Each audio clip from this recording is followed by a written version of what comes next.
Hello student, চলে এসেছি নতুন একটা ভিডিওতে। আজকের ভিডিওতে তোমাদের প্রত্যেককে স্বাগত। আজকে আমি জৈব পরিবেশ সম্পর্কে আলোচনা করব। জৈব পরিবেশ কি, জৈব পরিবেশের বৈশিষ্ট্য কি, জৈব পরিবেশের শ্রেণীবিভাগ, এই সম্পর্কে আজকের আলোচনা থাকবে। তাহলে প্রথমেই আমরা জেনে নিই জৈব পরিবেশ কাকে বলে। প্রাকৃতিক পরিবেশ বা ভৌত পরিবেশ থেকে যে সমস্ত উদ্ভিদ, প্রাণী, অণুজীব ইত্যাদি সৃষ্টি হয়, এই সমস্তকে নিয়ে হয় আমাদের জৈব পরিবেশ। জৈব পরিবেশের মধ্যে উৎপাদক হিসাবে আমরা উদ্ভিদকে ধরে থাকি। উৎপাদক, খাদক, বিয়োজক, এদের মধ্যে খাদ্য খাদকের সম্পর্কের ভিত্তিতে এই জৈব পরিবেশ এগিয়ে চলে। জৈব পরিবেশের ক্ষুদ্রতম একক হলো বাস্তুতন্ত্র, আর জৈব পরিবেশের বৃহত্তম একক হলো জীবমণ্ডল। এই দুটো তোমাদের শর্ট কোশ্চেনের জন্য পরীক্ষায় খুব ইম্পর্টেন্ট। তাহলে আমরা জৈব পরিবেশের সঠিকভাবে সংজ্ঞা দিতে গেলে কি বলবো? বায়ুমণ্ডল, বায়ুমণ্ডল এবং অশ্বমণ্ডলে অবস্থানকারী যে সকল সজীব উপাদান জড় উপাদানের সঙ্গে মিথস্ক্রিয়া বজায় রাখে এবং গতিশীল এবং সুনিয়ন্ত্রিতভাবে জীবমণ্ডল গঠন করে, তাকেই আমরা বলি জৈব পরিবেশ। এবার আমাদের জানতে হবে জৈব পরিবেশের বৈশিষ্ট্য। চলো স্লাইডের মাধ্যমে আমরা জৈব পরিবেশের বৈশিষ্ট্যগুলো দেখে নিই। জৈব পরিবেশের প্রধান বৈশিষ্ট্যগুলো হলো 1 নম্বর গতিশীলতা। জৈব পরিবেশ এমন এক প্রকার মুক্ত ব্যবস্থাপনা যেখানে শক্তি ও পদার্থের সরবরাহ এবং উৎপাদন সর্বদা ক্রিয়াশীল থাকে।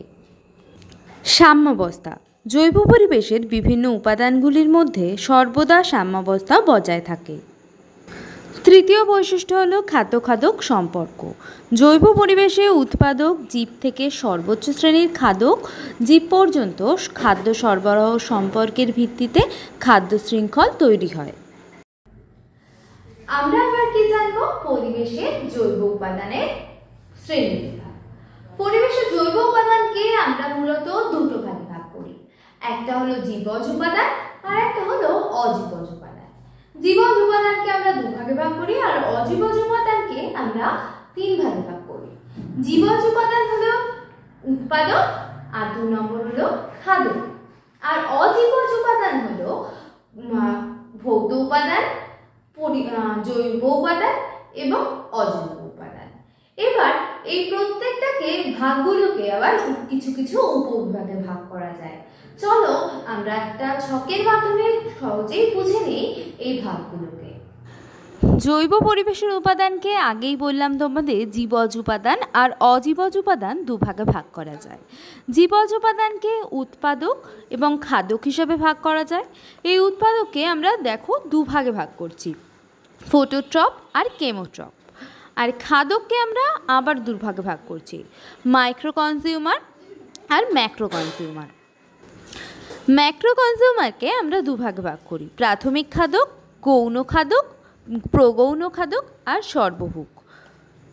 আর অজীবজ উপাদানকে আমরা 3 ভাগে ভাগ করি, ভৌত উপাদান, জৈব উপাদান এবং অজৈব উপাদান।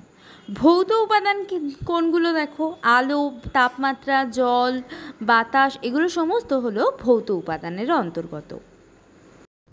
আগেই জেনেছি পরিবেশের জীবজ উপাদান 2 প্রকার, উৎপাদক আর খাদক।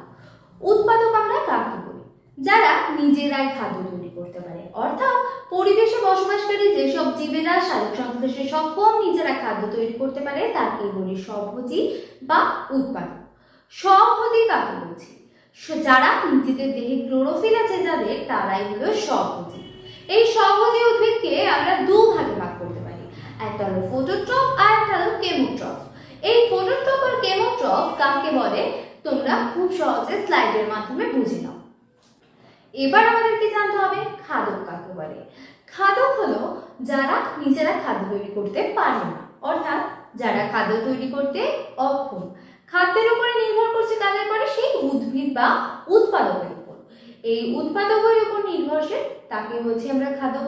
অর্থাৎ যারা খাদ্য তৈরি করতে, পরিবেশে বসবাসকারী যেসব জীব খাদ্য তৈরি করতে অক্ষম, খাদ্যের জন্য উৎপাদকের উপর নির্ভরশীল, তাকে বলছি খাদক। এই খাদ্যকে আমরা 2 ভাগে ভাগ করতে পারি, ম্যাক্রো কনজিউমার আর মাইক্রো কনজিউমার। এই ম্যাক্রো কনজিউমারকে আমরা আবার দুভাগে ভাগ করতে পারি, হার্বিভোর আর কার্নিভোর। তাহলে এই মাইক্রো কনজিউমার বা ম্যাক্রো কনজিউমার এই দুটো কি জানতে হবে। তো পুরো ভিডিওটা স্কিপ না করে দেখতে থাকো। তোমাদের প্রয়োজনীয় ইম্পর্টেন্ট যে সমস্ত নোটস থাকবে সেগুলো তোমরা আমার হোয়াটসঅ্যাপ চ্যানেলে পেয়ে যাবে। তার জন্য আমার হোয়াটসঅ্যাপ চ্যানেলে জয়েন হয়ে যাও আর আমার চ্যানেলটা সাবস্ক্রাইব করে দাও, ভালো লাগলে একটা কমেন্টস করে দিও আর বন্ধুদের মধ্যে শেয়ার করে দাও। এবার বলছি মাইক্রো কনজিউমার বা ম্যাক্রো এবং ম্যাক্রো কনজিউমার নিয়ে। ম্যাক্রো কনজিউমারকে আমরা দুভাগে ভাগ করতে পারি, হার্বিভোর, কার্নিভোর। এই ম্যাক্রো কনজিউমারকে আমরা যারা কি বলছে পুরো সরাসরি উৎপাদককে খাদ্য হিসেবে গ্রহণ করছে তাদের বলি প্রাথমিক খাদ্য। এরপর কি করছে, যেমন প্রাথমিক খাদ্য বলতে তোমরা কি বোঝো, উৎপাদককে খাদ্য হিসেবে গ্রহণ করে কারা, ধরো ঘাসকে খায় কে, গরু, তাহলে এটা কি গরু, ছাগল, এরা কি হলো, এরা বা ফড়িংও ঘাস খায়, এগুলো হচ্ছে প্রাথমিক খাদ্য। এবার প্রাথমিক খাদ্যকে খেয়ে যারা জীবন ধারণ করে, যেমন ফড়িংকে কে খায়, সাপ, তাহলে এটা হলো গৌণ খাদ্য, যারা প্রাথমিক খাদ্যকে খাচ্ছে। এরপর প্রাথমিক খাদ্য হয়ে গেল, গৌণ খাদ্য হয়ে গেল। গৌণ খাদ্যকে যারা খেয়ে জীবন ধারণ করে তাদের বলছে প্রগৌণ খাদ্য। তাহলে প্রগৌণ খাদ্য বলতে তোমরা কার উদাহরণ পাচ্ছ অবশ্যই আমাকে কমেন্টস করে জানাও, আর না বলতে পারলে আমাকে সেটাও জানিও, আমি তোমাদের উদাহরণ দিয়ে দেবো। কি জানবো, প্রগৌণ খাদ্য। প্রগৌণ খাদ্য কাকে বলছে, যারা গৌণ খাদ্যকে খেয়ে জীবন ধারণ করছে। যেমন আমি কি বলেছিলাম, প্রাথমিক খাদ্যকে ছিল ফড়িং, ফড়িংকে গৌণ খাদ্য হিসেবে কে খেলো, সাপ, সাপকে কে খাবে, বাজ পাখি, তাহলে বাজ পাখি হলো প্রগৌণ খাদ্য। এবার জানবো সর্বভোগ, মানে যারা উৎপাদক থেকে খাদ্য শ্রেণীর সকল স্তরে খাদ্যকে খাদ্য হিসাবে গ্রহণ করে তাদের হচ্ছে সর্বভোগ। যেমন শাকাশী, মাংসাশী, এরা দু রকমেরই হতে পারে। যেমন মানুষ, তাহলে সর্বভোগের উদাহরণ কি, মানুষ। আমরা জানবো মাইক্রো কনজিউমার সম্পর্কে।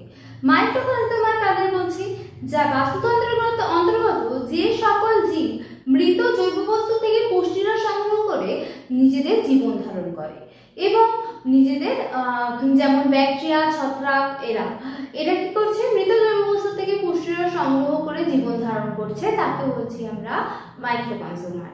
মাইক্রো কনজিউমারের উদাহরণ তাহলে হলো ব্যাকটেরিয়া, ছত্রাক, বিভিন্ন শৈবাল। আশা করি আজকের টপিকটা তোমরা বুঝতে পেরেছো। পরবর্তী ভিডিওতে থাকবে বাস্তুতন্ত্র এবং খাদ্য শৃঙ্খল, খাদ্য জাল, এই সম্পর্কে কিছু গুরুত্বপূর্ণ তথ্য। তোমরা যদি পরবর্তী ভিডিও পেতে চাও তাহলে আমার ভিডিও যদি তোমাদের ভালো লেগে থাকে অবশ্যই আমার চ্যানেলটাকে সাবস্ক্রাইব করে দিও এবং বেল আইকনে প্রেস করে রেখো যাতে পরবর্তী ভিডিওটা সবার আগে তোমার কাছে পৌঁছে যায়। এছাড়াও তোমরা যদি হ্যান্ড রিটেন নোট পেতে চাও তাহলে অবশ্যই হোয়াটসঅ্যাপ চ্যানেলে জয়েন হয়ে যাও এবং আমার এই ভিডিওটা তোমাদের কেমন লাগলো অবশ্যই আমাকে জানিও এবং কোথাও যদি বুঝতে অসুবিধা হয় আমাকে কমেন্ট করে জানাবে। আশা করি আজকের টপিকগুলো তোমরা বুঝতে পেরেছো। যদি কোথাও প্রবলেম হয় অবশ্যই কমেন্টস করে আমাকে জানিও এবং ভিডিওটা কেমন লাগলো অবশ্যই আমাকে জানাতে ভুলো না। আর আমার ভিডিও যদি তোমাদের ভালো লাগে থাকে পরবর্তী ভিডিও পাওয়ার জন্য অবশ্যই আমার চ্যানেলটাকে সাবস্ক্রাইব করে বেল আইকনে প্রেস করে দিও। এবার বলছি তোমরা যদি হ্যান্ড রিটেন নোট পেতে চাও তাহলে তোমরা আমার হোয়াটসঅ্যাপ চ্যানেলে জয়েন হয়ে যাও।